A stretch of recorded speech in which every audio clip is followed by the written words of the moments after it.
We're here talking about the Costa Concordia tragedy earlier this week. I'm joined by David Osler and Liz McMahon, two of our senior reporters who've been looking into this event. Liz, will come to you first and look at the insurance implications. Obviously, we've been looking at what's been a search and rescue attempt for the last few days, but you've been looking longer term at what the industry is going to be looking at paying out. What have they been saying? Well, I think the industry as a whole is still kind of reeling from the surprise of the incident. No one really saw it coming. It was not wanting to use the Titanic association, but it was seen as an unsinkable ship. From a hull and machinery perspective, it's been valued at around 550 million.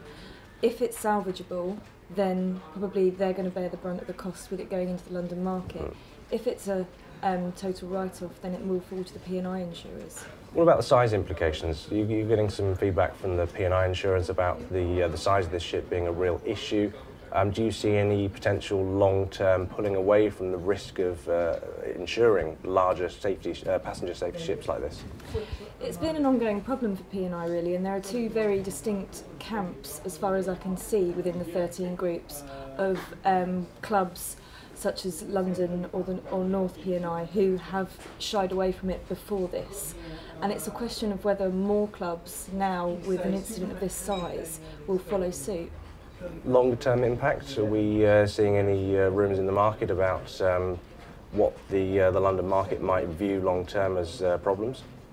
At the moment, they're just kind of putting coping mechanisms in place, but there is some hope out there that possibly it might cause a hard market. Okay, Dave. Looking more at the long-term safety implications. Are we going to be looking at a safety kickback in the same way that we saw after Erica, for example? We saw a lot of safety legislation introduced on the back of that. Are we going to be looking at a revisit at the IMO for large passenger ship safety mechanisms? My guess would be that this is going to be Erica on steroids.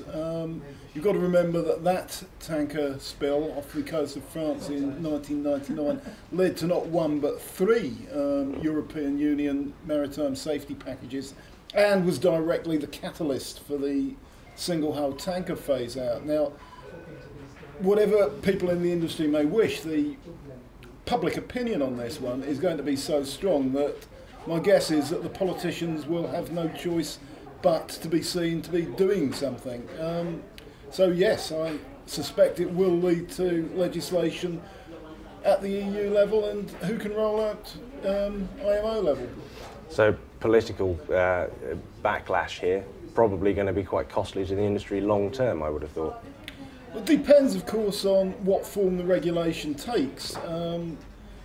You know, what we have to hope is that it will be measured and proportionate, and legislation that actually is fit for purpose and actually achieves the goal. And you know, let me stress here, no one's saying that better standards of maritime safety is something that it's wrong to aim at.